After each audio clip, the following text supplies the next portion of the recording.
오늘은 구약 성경의 마지막 이야기 말라기서를 공부하도록 하겠습니다. 구약 성경의 처음 부분인 모세오경과 여호수아, 사사기, 룻기에는 왕들에 대한 이야기가 없습니다. 마찬가지로 구약 성경의 후반 에스라부터 말라기까지도 왕들에 대한 언급은 나오지 않습니다. 그러나 왕이 없었음에도 불구하고 제사장 나라를 이끌어가는 측면에서는 전혀 부족함이 없었습니다. 왜냐하면 그때마다 제사장들이 매우 중요한 역할을 담당해 주었기 때문입니다. 왕정 500년 동안에는 권력을 가진 왕과 그의 세력들이 마음먹기에 따라서 시대를 좌지우지할 수 있었습니다. 그러나 왕정 500년 이전과 그 이후에 나오는 구약 성경의 이야기에는 왕정에 대한 폐단이 없습니다. 왜냐하면 하나님께서 제사장들을 중심으로 제사장 나라를 경영하셨기 때문입니다. 물론 왕정 500년 기간에는 권력자 왕을 견제하기 위해서 많은 선지자들이 등장하여 왕과 대립하기도 하고 협력하기도 했던 특징이 있습니다. 그러나 왕정이 끝나고 나서는 하나님께서 다시 제사장들에게 책임을 물으십니다. 왜냐하면 이제부터는 그들이 제사장 나라에 대한 책임을 감당해야 했기 때문입니다. 그래서 에스라도 느헤미야도 말라기도 이러한 제사장들의 역할에 대해 굉장히 중요하게 강조하며 5가지 제사를 잘 이끌 수 있는 시스템을 만들어 주려고 애를 썼던 것입니다. 5가지 제사로 제사장 나라를 잘 경영할 때 하나님의 용서, 이웃과의 나눔, 민족과의 평화라는 큰 성과가 나오기 때문입니다. 특히 페르시아 왕으로부터 막강한 권한을 받아 예루살렘 총독으로 부임한 느헤미야는 에스라를 중심으로 사명을 감당하고 있는 제사장들에게 충분한 권한을 주었고 예루살렘 성전이 모든 기능을 다 할 수 있도록 도왔습니다. 그런 이유로 페르시아 제국이 유대를 지배하던 시기에는 예루살렘에서 제사장들의 위치가 다시 자리매김되고 제사장 나라가 리셋될 수 있었습니다. 자, 그런데 시간이 지나면서 아쉽게도 제사장들의 일탈이 일어나면서 제사의 정신과 내용은 빠져버리고 형식만 남기 시작했습니다. 바벨론에서 징계의 시간을 보낸 귀한 공동체는 더 이상 우상을 섬기지는 않았지만 마음을 잃어버린 형식주의와 페르시아 제국의 물질주의로 물들어 버리게 됩니다. 그러자 하나님께서는 말라기 선지자를 보내셔서 귀한 공동체에게 하나님의 말씀을 전하게 하십니다. 자, 성경에 나오는 동시대의 사람들이 어떻게 분포되어 있는지 먼저 살펴보도록 하겠습니다. 주전 8세기의 아수르 제국의 흐름 속에서 제사장 나라 꿈을 함께 꾼 사람들 중에는 아모스, 호세아, 이사야, 미가 등이 있었습니다. 이후 주전 6세기 초반에 바벨론 제국의 등장 속에서 제사장 나라의 꿈을 함께 꾼 사람들 중에는 스바냐, 하박국, 나훔, 예레미야, 오바댜, 에스겔, 다니엘 등이 있었습니다. 또한 주전 6세기 말에 페르시아 제국의 등장 속에서 제사장 나라의 꿈을 함께 꾼 사람들 중에는 수룹바벨, 예수아, 학개, 스가랴, 에스라, 다니엘 등이 포함되어 있습니다.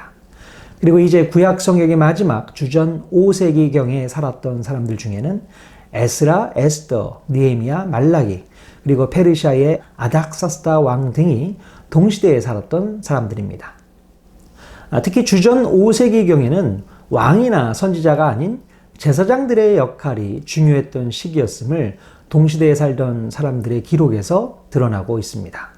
에스라는 제사장의 역할을 중요시해서 제사장들의 우두머리를 따로 세웠다고 기록했고, 느헤미야는 율법에 기록된 대로 짐승들 중에 가장 좋은 것들을 선별해서 성전으로 가져다가 제사장들에게 예물로 주었다고 기록했으며, 말라기 선지자는 제사장들을 책망하는 내용의 글을 써서 바로 그 시대가 제사장의 역할이 얼마나 중요했는지를 실감할 수 있게 됩니다.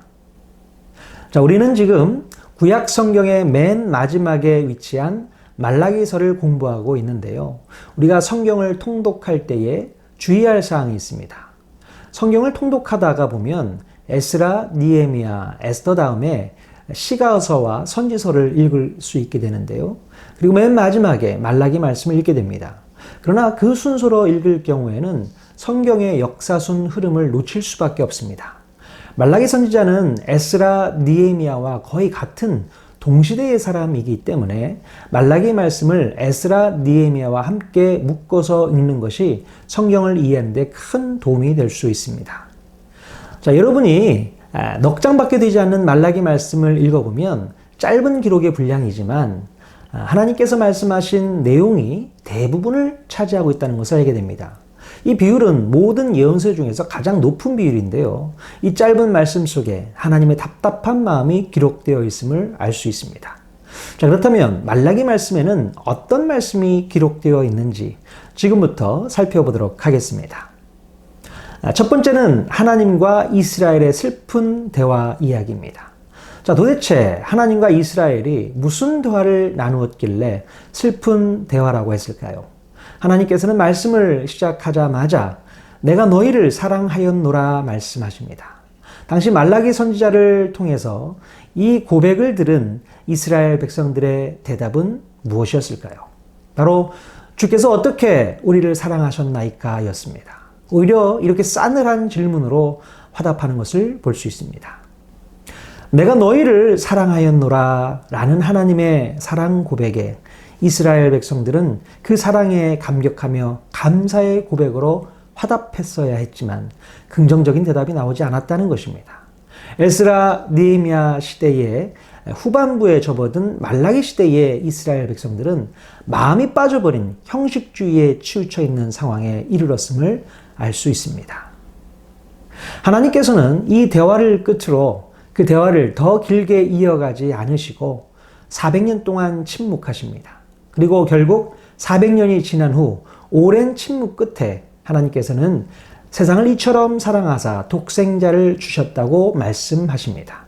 즉 어떻게 우리를 사랑하셨나이까에 대한 답을 주시기 위해서 마음과 형식이 하나로 묶인 십자가의 사랑으로 답을 주시는 하나님의 큰 그림을 신약시대에 와서 볼 수 있습니다. 자, 이스라엘 백성들의 냉랭한 대답을 들으신 하나님의 마음은 어떠셨을까요? 많이 서운하시고 많이 슬프지 않으셨을까 생각됩니다. 아브라함 시대 때부터 끊임없이 진행되어 왔던 하나님의 사랑이 얼마나 컸는지를 그들은 기억해야 했습니다. 아브라함이 모리아산에서 사랑하는 독자 이삭을 바쳤던 것은 하나님의 큰 사랑을 경험했기 때문에 가능했다는 것입니다. 그리고 이후에 한 사람 아브라함으로부터 시작된 하나님의 사랑은 한 민족 이스라엘 사랑으로 커지게 됩니다. 모세는 120년의 인생을 마감하면서 40년 동안 율법을 가르쳤던 만나 세대들에게 하나님을 사랑하자고 제안합니다. 모세의 이 제안은 한결같은 하나님의 사랑에 대해서 이스라엘 전체가 민족적으로 반응하도록 이끄는 도전이 되었습니다. 그만큼 하나님의 사랑은 너무나도 크고 위대하다는 사실을 반증하고 있습니다. 자, 그런데요, 하나님의 사랑을 고백받은 그들이 어떻게 그렇게 냉랭한 반응을 보이게 되었을까요? 그 이유는 바로 마음이 빠져버린 그들의 형식주의적인 삶이 원인이었습니다. 물론 하나님을 향한 형식주의적인 삶의 태도는 성경의 여러 곳에서 발견됩니다. 마음이 빠진 제사를 드렸던 사울 왕의 모습을 볼 수 있고요. 자기가 만든 방법대로 제사의 형식을 바꾸어 버린 여로보암 왕의 제사도 볼 수 있습니다. 이렇게 마음이 빠져버린 제사에 대해서 강하게 비판했던 선지자들의 기록들을 성경 곳곳에서 확인할 수 있습니다. 두 번째는 제사장들과 백성의 범죄 이야기입니다. 하나님께서 말라기 선지자를 통해서 제사장들의 죄악을 드러내시며 말씀하십니다. 제사장들이 차마 페르시아 제국의 총독에게도 바칠 수 없는 제물들을 하나님께 올려드리는 제사의 제물로 사용하고 있었던 것입니다. 제사장들은 제사에 있어 내용보다는 형식이면 충분하다고 생각했던 것입니다. 자, 그렇다면 제사장들의 사명이 과연 무엇이길래 우리 하나님께서는 제사장들을 끌어안고 이런 속 깊은 이야기를 하셨던 것일까요? 그만큼 제사장의 사명이 중요했기 때문입니다. 시내산에서 제사장이 처음 세워졌을 때에 대제사장 아론이 백성을 향해 손을 들어 축복할 때에 여호와의 영광이 온 백성에게 나타나게 됩니다. 바로 제사장의 역할은 온 백성에게 하나님의 영광이 나타나게 하는 통로가 되었던 것입니다. 그리고 가나안 정복 전쟁을 앞두고서는 제사장들이 양각 나팔을 잡고 언약궤를 메고 백성들의 맨 앞에 선봉에 서서 책임을 감당하는 역할을 맡게 됩니다. 또한 제사장들이 집례하는 5가지 제사를 통해서 백성들을 위해 속죄함으로 무슨 허물이든지 사함을 받게 하거나 백성들에게 재앙이 임하지 못하도록 했습니다. 자, 이렇게 제사장의 역할은 아브라함의 후손들을 하나님과 가까워지도록 돕고 하나님의 용서와 긍휼과 사랑을 체험할 수 있는 통로 역할을 했던 것입니다. 그런데 그 제사장들이 형식주의에 빠지고 또한 그 형식주의를 이끄는 데에 백성들을 도구로 사용하는 등 자신들의 역할을 망각하게 되었던 것입니다. 그래서 하나님께서는 이런 문제들을 가슴 아파하시면서 그들의 마음이 회복되기를 간절히 바라는 심정으로 말라기 선지자를 통해 말씀하셨던 것입니다. 자, 이스라엘 역사 속에서 그들의 사명과는 거리가 멀었던 제사장들의 예를 잠깐 살펴보겠습니다. 첫 번째는 엘리의 두 아들 홈니와 비느하스입니다. 이들은 여호와의 제사를 멸시했던 제사장들이었습니다. 또한 아하스 왕 때의 제사장 우리야인데요. 그는 스스로 아수르의 제단 방식을 가져다가 제단을 만든 일이 있었습니다. 또한 삭슬 위에 교훈하고 있는 제사장들을 미가 선지자가 비판하였고 자신의 직분을 더럽히고 있는 제사장들을 향해서는 느헤미야가 비판했습니다. 말라기 선지자는 더럽고 눈먼 희생을 드린 것과 제사장 법을 지키지 않은 것에 대해서 비판했고 그리고 신구약 중간사 기간에 등장하는 안티오쿠스 4세 때에는 심지어 성직을 매매하기까지 했습니다.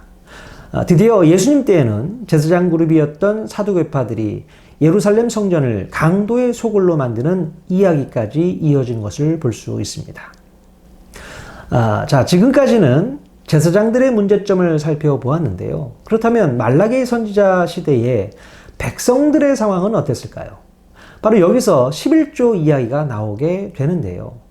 하나님의 집 곳간에 양식이 있게 할 책임을 가졌던 백성들이 하나님의 집에 양식을 채우지 않았다는 것입니다. 사람이 어찌 하나님의 것을 도둑질하겠느냐?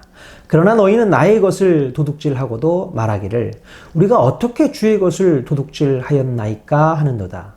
이는 곧 11조와 봉헌물이라. 백성들이 일을 해서 얻은 소득의 10분의 1을 하나님께 드리지 않았다는 것입니다. 그래서 결국 레위인들과 제사장들은 그들의 삶의 자리에서 먹을 것이 충족되지 않자 생계를 위해서 직업을 바꾸는 어쩔 수 없는 상황에 이르게 되었다는 것입니다. 그러므로 구약 후반기의 상황이 제사장 나라의 형식은 남아 있으되 그 내용과 마음이 빠져 있음을 다시 한번 확인할 수 있게 됩니다. 세 번째 이야기는 하나님의 침묵입니다. 하나님께서는 말라기 선지자를 통해 더 이상 이스라엘에게 선지자들을 보내지 않고 침묵할 것을 말씀하십니다. 그러나 하나님께서는 긴 침묵 후에 다시 시작하실 상징적 의미로 엘리야를 보낼 것이라고 말씀하십니다. 말라기 때 언급된 엘리야 이야기는 그 후 중간사 400년을 보내고 침례자 요한으로 다시 시작됩니다. 하나님께서는 마치 엘리야 때에 3년 동안 침묵하셨던 것처럼 엘리야가 다시 오기까지 400년 동안을 침묵하셨던 것입니다. 침례자 요한은 회개하라, 천국이 가까이 왔다고 선포합니다. 여기서 회개하라는 말은 마음을 하나님께로 돌이키라는 뜻이었습니다. 그 후에 마음이 온유하고 겸손하신 예수님이 이 땅에 오셔서 마음이 가난한 자들에게 복이 있다고 말씀하시며 천국이 그들의 것이라고 선언하십니다. 자, 하나님께서 아브라함 한 사람으로 시작해서 말라기까지 1500년 동안 한 민족을 사랑하신 이 긴 이야기는 돌판과 마음판 이야기를 통해서 정리할 수 있습니다. 하나님께서는 모세를 통해서 두 돌판에 쌍무 언약을 새겨 주셨습니다. 이스라엘 백성들이 어떻게 살아가야 할지의 내용을 돌에 새겨 주신 것입니다. 그런데 이스라엘 백성들은 돌에 새겨진 언약을 보면서도 결국은 그 언약을 지키지 못함으로 바벨론 포로 70년 동안 그 형벌을 달게 받게 됩니다. 그리고 그때부터는 하나님의 은혜와 긍휼로 하나님의 언약을 돌에 새기지 않고 마음에 새기는 새 언약의 시작을 예레미야와 에스겔을 통해 예고하십니다. 그러나 150년 후에 그들은 또다시 형식은 있을 때 마음이 빠져가는 아쉬움이 남게 됩니다. 결국 이때부터 하나님의 침묵이 시작되고 그로부터 400여 년 후에는 드디어 하나님께서 친히 당신의 아들을 이 땅에 보내주셔서 율법과 선지자를 완전케 하시며 새 언약을 성취하십니다. 자, 지금까지 우리는 구약의 제사장 나라에 대해서 살펴보았습니다. 제사장 나라가 셋업된 모세 오경부터 시작해서 왕정 500년, 페르시아 7권의 분위기를 모두 살펴보았습니다. 이제부터는 중간사 400년의 역사를 거쳐서 하나님 나라가 셋업되는 사복음서와 사도행전 30년, 공동서신 9권의 분위기를 천천히 살펴보도록 하겠습니다. 우리 삶의 모든 이야기 성경 한 권으로 충분합니다.